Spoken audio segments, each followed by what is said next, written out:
Hello, Henry from Belgium here. Today I'm showing you set 6346 Shuttle Launching Crew, released in 1992. It's a classic town set from the early 90s, where LEGO combines everyday city life with the dream of space exploration. I have this set complete, with the box, the manual, and all the parts.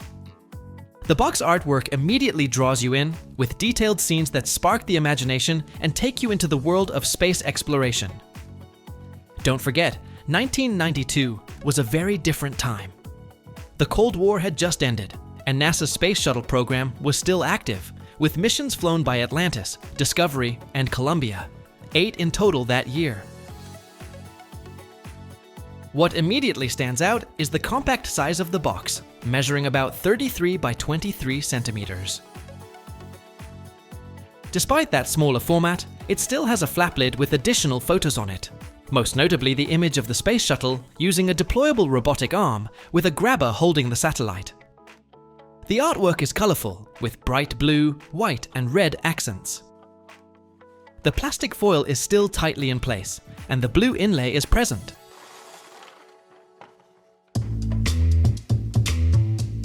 The instruction manual fits the box perfectly, so it didn't need to be folded, something I really appreciate as a collector. Its condition is remarkably good for an item that's over 30 years old. It's an A4 booklet with 12 pages and clear building diagrams. There are several sections with different builds, which makes it varied and fun to go through. Despite the compact size of the box, this set still contains 408 parts, which I find quite a lot, especially for that time. At first glance, there aren't any particularly rare or valuable pieces, but there are definitely some interesting details. As with many early 90s sets, the light old gray elements are a bit rarer and therefore more sought after by collectors. A good example are these light gray grab-jaw arms. They appear in this color in only 6 sets. This grill piece is also noteworthy. It was introduced in 1992, and this is one of the first sets to include it. The specific white panels are relatively uncommon as well. They appeared in only a limited number of sets. As with many of these sets, the stickered elements are essential to complete the final look. What also stands out is that the white parts are still in remarkably good condition. I see almost no discoloration, not even on the motorbikes. This is the classic motorcycle model with trans-clear wheels. There are 2 of them in the set, and you also get 5 minifigures, quite a lot for a town set from that period. These are 5 classic town figures, with 3 different variants. They may look rather standard at first glance, but because of their specific combination of parts, they appear only in this set, and each has its own unique ID number. 3 of them wear a standard motor helmet with visor. They're all still in great condition, with bright torsos, crisp prints, and no cracks or damage. The first thing I'm going to do is attach all the necessary parts to the motorcycles, and there are quite a few of them. It's the first time I build so many elements onto a motorcycle, which makes them look impressively realistic. They serve as escort vehicles for a special transport, equipped with the right details: a grille, antennas, levers, and lights for signaling. Next, I'm building a satellite that will later be placed inside the space shuttle. It's quite a detailed little build, made up of several small parts. For the car, I start with a classic vehicle base without a center hole. In blue, this part appears in only 2 sets, which makes it just a little more special here. The rest uses the familiar car elements from that period. Yet again, it's striking how many small parts are packed into this little vehicle, just like with the motorbikes.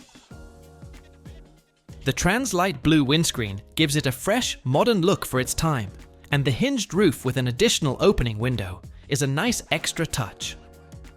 At the front, there's a tile with a set-specific sticker, and at the back you'll find a cargo bed, connection points for accessories, and some signal lights mounted on top. What I really like about this little car is how simple yet well thought out it is. In just a few minutes, you build a fully recognizable service vehicle.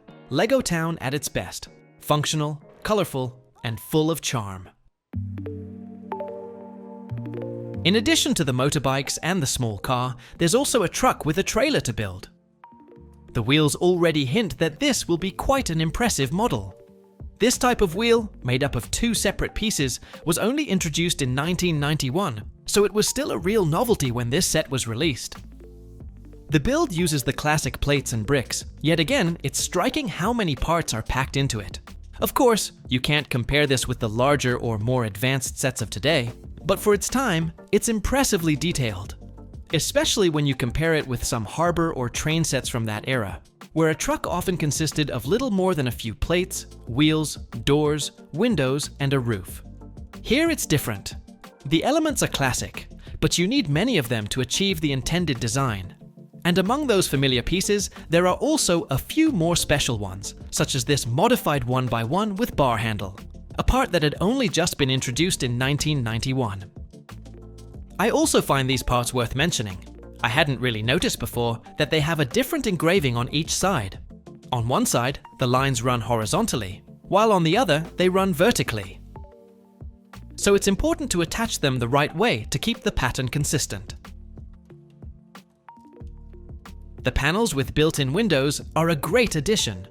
They make it feel like a real truck with a realistic driver's cabin. And of course, the grille and the slope bricks with all the extra details on top add to that effect.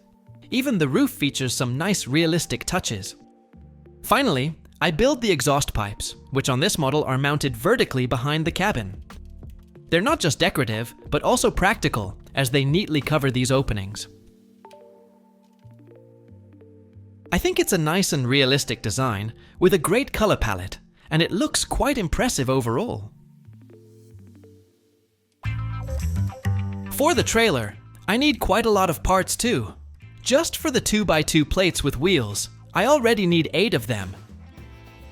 That on its own could make a car trailer, but there's still a whole section to build in front of that. Once again, it's made up of classic pieces, but this printed brick really stands out and is worth mentioning. You can find it in only 16 sets, and the fact that it's a print and not a sticker makes it even better. Next, there's a 2x16 plate. Nothing special by itself, but the fact that it's blue makes it noteworthy. It only appears in 15 sets in this color.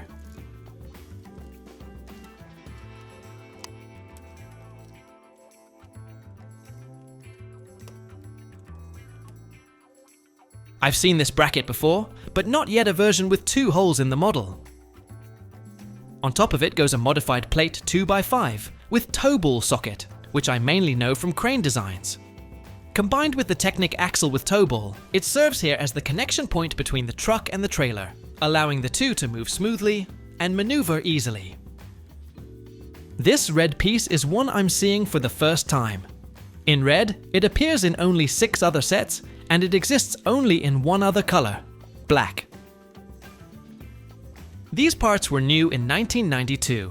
There are 6 of them, and their curved shape gives the model a modern and refined look. At the back, they're combined with a plate and a tile, which makes the structure extra sturdy and gives it a realistic, imposing appearance. The design is solid as well. The wheels don't drag, everything rolls smoothly. There's some additional signaling at the front, along with structural elements that will serve as support points for the shuttle once it's positioned on the trailer. I think this is another well-designed build. The position of the hinges with support legs is perfectly chosen. It adds a great play feature, allowing you to raise and lower the trailer from the truck. You can also use it on its own as a parked vehicle. Now that I see both sections together, it really looks impressive. I don't recall seeing a set like this in the early 90s. The only model that comes close is Stunt Copter and Truck from 1988, but this combination is about 30 centimeters long and includes noticeably more parts and decoration. And now I'm building the final part of this set, the Space Shuttle. This set belongs to the town theme, under the flight sub-theme, which mainly consists of airplanes, airports, and helicopters. Within that same line, there's really only one other shuttle-related set, 1682 Space Shuttle Launch from 1990, a limited North American release that's quite hard to find today. It wasn't until 1995 that LEGO dedicated an entire sub-theme to the topic with Launch Command, which included the fantastic 6339 Shuttle Launch Pad, a set I've already reviewed here on my channel. Building the space shuttle is fun as well, and once again, there are quite a lot of parts involved. Besides the two large wing plates, the model mainly consists of basic bricks and plates. Underneath, LEGO chose small wheels, which actually makes sense. The shuttle doesn't need to move at high speed like an airplane, but simply to roll short distances.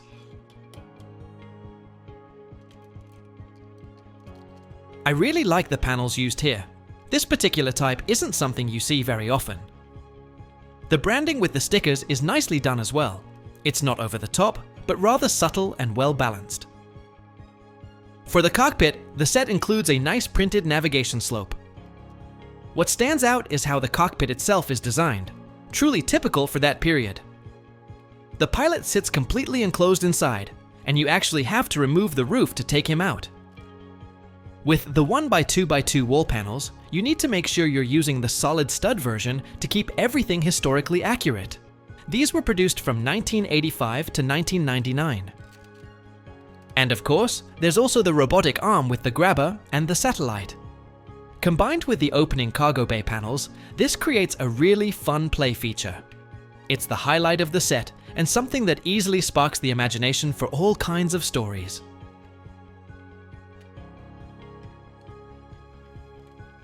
Toward the end of the build, some more specialized pieces appear, like a Technic brick 1x4, a tail section, black 4x4 by 2 cones with axle holes, and 2 engines similar to those used in airplanes from that era.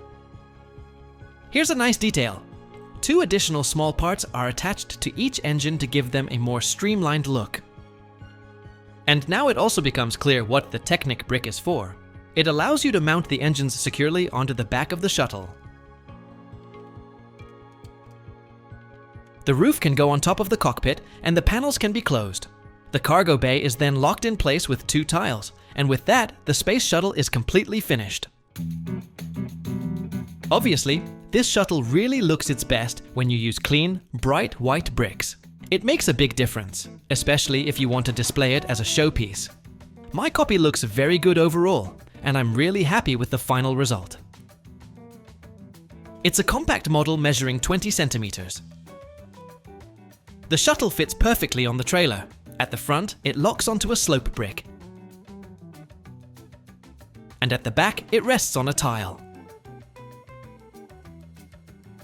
It's a great display piece, but definitely also a fun playset. Still, it's clear that you need a bit of imagination. Or maybe build a few things yourself to expand the scene. For example, you could add a crane to lift the shuttle onto the trailer. And if you didn't have the limited space shuttle launch set, you'd probably want to build your own launch center to create a complete setup. I'm really glad I discovered and built this set today. At first, I thought it was just another truck with a few extra vehicles, but it's definitely more than that. Each vehicle is well designed and finished with as much detail and decoration as possible for its scale. I also really like the color scheme. It's not a random mix. All the accents are well chosen and work perfectly together. Honestly, I can't say anything negative about this set. With over 400 parts, 5 minifigures, and great play features, it's pure fun, both for kids and for adult builders. If you enjoyed this video, don't forget to leave a like, and if you want to stay up to date with my collection, make sure to subscribe to the channel. It's completely free. Thanks for watching, and see you in the next video.